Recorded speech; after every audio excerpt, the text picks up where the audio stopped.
What is it, my ducks and drakes? Welcome to the Credit Lake, and today we're reading chapters 3 and 4 of my fic, Drowsy and Deceitful. If you'd like to check out the fic for yourself, the link will be in the description below. Please, if you can, recommend Wattpad Read Aloud fics in the Google form in the description. This fic does not need to be written by you, it could be written by anyone. It does not need to be from the Sandersides fandom, it could be from any fandom. It does not need to be from Wattpad, it could be from any source of fanfiction. It's just simpler for my series to call it Wattpad Read Alouds. With that, let's move on to Chapter 3. Don't.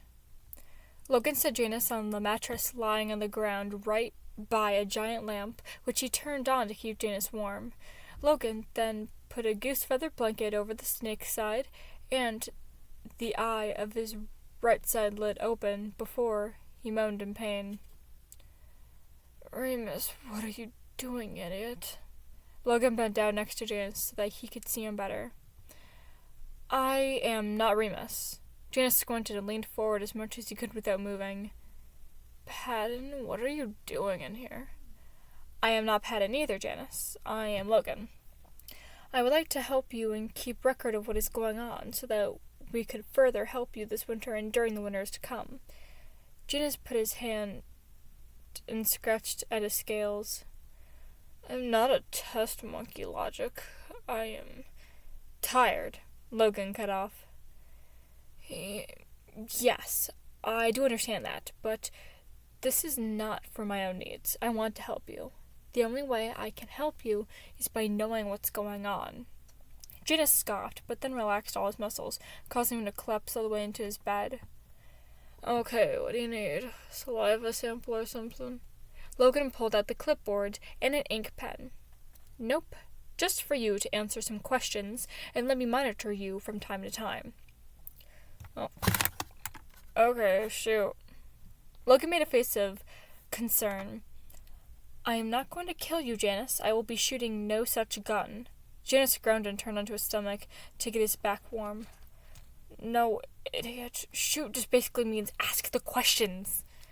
Logan scribbled out a note of longing for death and duly noted the expression that he was just taught. "Okay, first, how do you feel?" Janus closed his eyes and rubbed his temple. "I'm fine." Logan shifted positions and tapped his clipboard. "You don't need to lie. You can tell me the truth." "Logan, I can control it. This does not strengthen my lying at all." Logan took note of that and then moved on with the questioning. Patton Remus's point of view. The two got to Patton's room and Remus threw him on his bed. "Remus, stop!" shouted the father figure, now being tickled. "Now, you are going to have a fun, relaxing day, and you are going to like it," Remus replied, between actual laughter and his own. After a couple minutes of tickling, Remus fell limp on the bed next to Patton, staring at the ceiling. Patton followed suit, and they were both lying on their backs on the bed. "You know, Patton, I am glad you did try to jet out of the room multiple times." Patton turned his head over to where Remus was. "Yeah, but I'll have to check on Janus later. You know this, right?" Remus shook his head and chuckled. "You don't need to. Logan has it under control for now, and Janus would want you to take care of yourself." Patton let out a breathy laugh. "That is his job.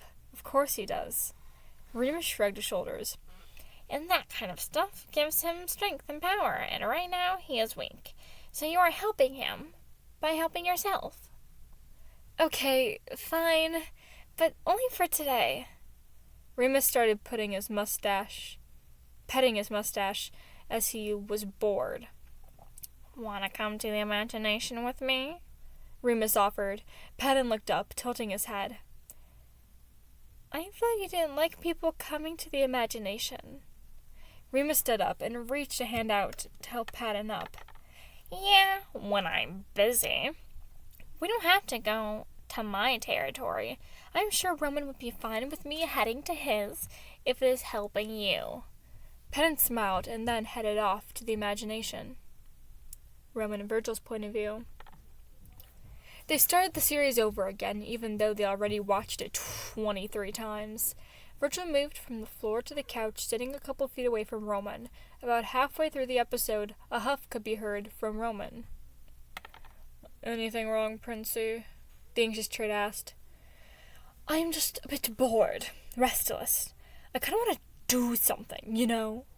Virgil shifted and hummed in agreement. "Well, you got any ideas? Want to play Just Dance or cook or something?" Roman sat quietly, thinking for a second. "I got a better idea." Roman scooped up Virgil and slung him over his shoulder and started running down the hallway. "Roman, I can walk to the imagination." Roman only started running fast as he put out his answer through swift breaths. "You walk too slow, plus the path is narrow and dangerous. Since I am nimble and strong, we should be okay." Virgil just rolled his eyes and let it happen. Roman kept running until he was in the imagination's main field, an open field that was framed with trees and a beautiful forest. They started walking towards the trees until they met a small river. The wind softly blew, making their hair dance in the wind as they took off their shoes and stuck them into the glistening river. "You were bored because you were just sitting there watching TV. But you are not bored now that you are just sitting here without a television?" Virgil shook his head to get the hair out of his eyes, and Roman adjusted his sash. "Well, Virgil, sometimes the beauty in nature is much more fanciful than moving pictures." Virgil splashed with his feet to a certain rhythm. They were quiet and peaceful until they heard a scream from the distance, causing both of them to jump. The scream was coming from down the river, and it sounded human. "Who in the world could that be?" Virgil asked before running after Roman, who he didn't realize started sprinting. Roman was running fast as he possibly could, ignoring the fact that he couldn't breathe and was panicking. It almost felt like he was flying. This feeling of freedom and flight only made him run faster, his hair being pushed back by his own wind. Virgil tried running after him. He hated running, but he was going to find out what this was. If Roman was this concerned, it had to be bad. His thoughts, for once, motivated Virgil to keep trying and persevere. They both looked by a nearby tree where Pat and Remus were sitting. "Why are you guys here?" was Roman's first question. Also, who screamed and why? Roman looked over at Virgil and chuckled with a shallow breath. "Oh yeah, that's why we are running." This caused Virgil to fold his arms in front of his chest.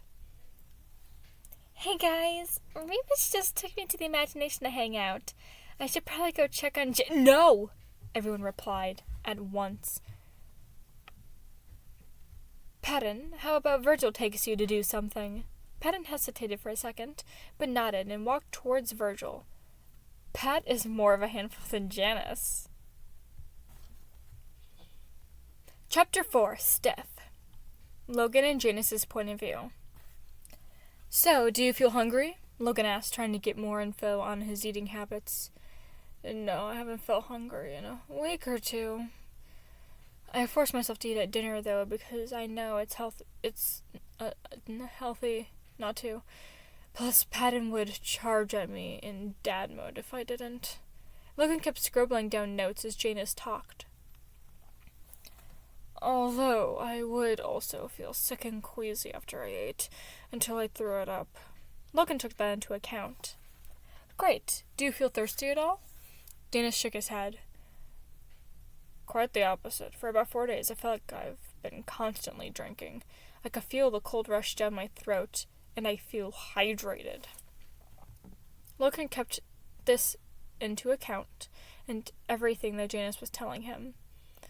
"From your standpoint, do you think you would fall into the category of needing more food because you are human, or eating little to nothing with your snake side being more dominant?" "This is literally all being caused by my snake side. Of course that is going to be the more prominent." Logan noted, jotting down some notes, and looked up. "Noted." Logan looked at his clipboard once more, and then looked down at Janus, who was now tangled in his blankets. "I suppose you should get some rest now? I will leave you to your doings and—" "Wait." Logan was interrupted by Janus, who was untangling his arm out of the blanket pile to reach for him. Logan turned and looked at him, giving a confused expression, mostly filled with concern. Logan, I hate saying this out loud, but I don't want to be alone. Can you stay here with me for a bit?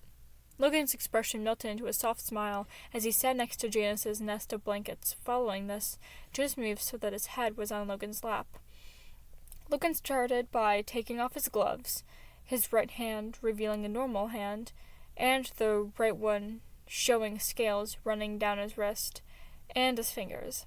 He then took off Janus's hat, placed the gloves inside the hat, and continued motoring his finger by petting Janus's hair. His hair kind of felt stiff. Not even like hair. Like thin pipe cleaners.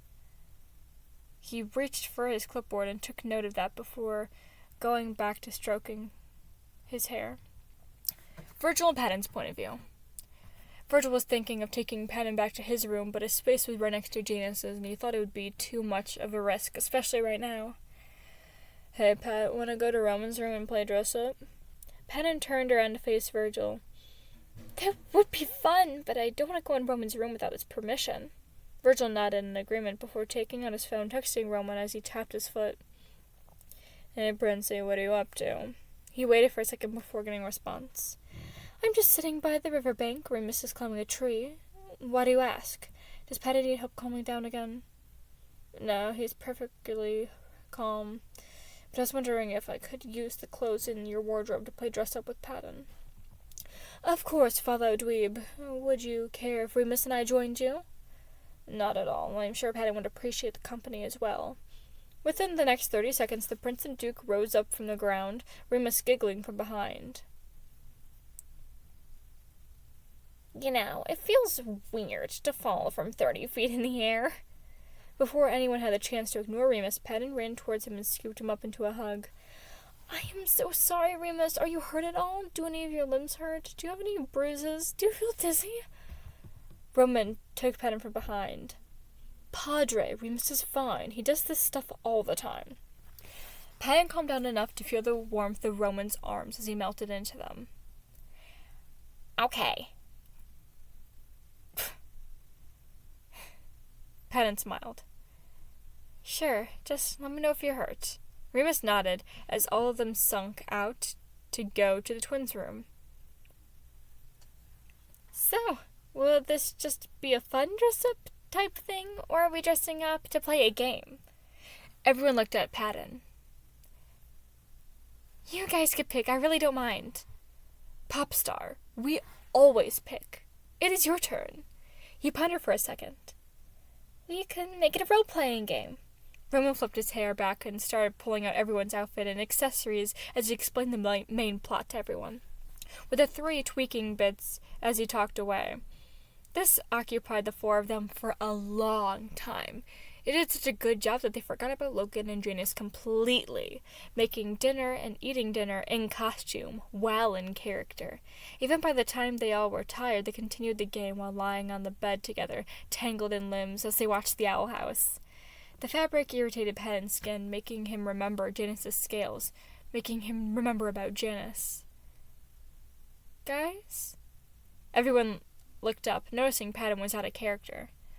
Yeah, Patton, Virgil responded. Do you think Logan and Janus are doing okay? They looked in between each other before Virgil sat up and hugged Patton. Of course he is. He's in the care of Logan. If he was hurt or needed help, he would not have hesitated to come get us. Patton nodded before yawning and leaning back, snuggling between Roman and Remus, who, in his opinion, gave the best snuggles next to Janus.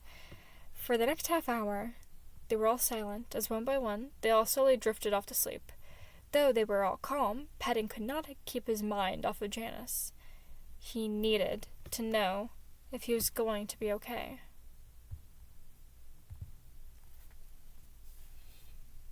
Thank you so much for listening. If you'd like to support me, all my links are in the description below, including my second channel where I go live, and some general social medias like my Etsy shop where I make beaded things. Once again, thank you so much for listening. Please recommend Fix in the description below, and much like Roman trying not to take control of the role-playing game. Do your best.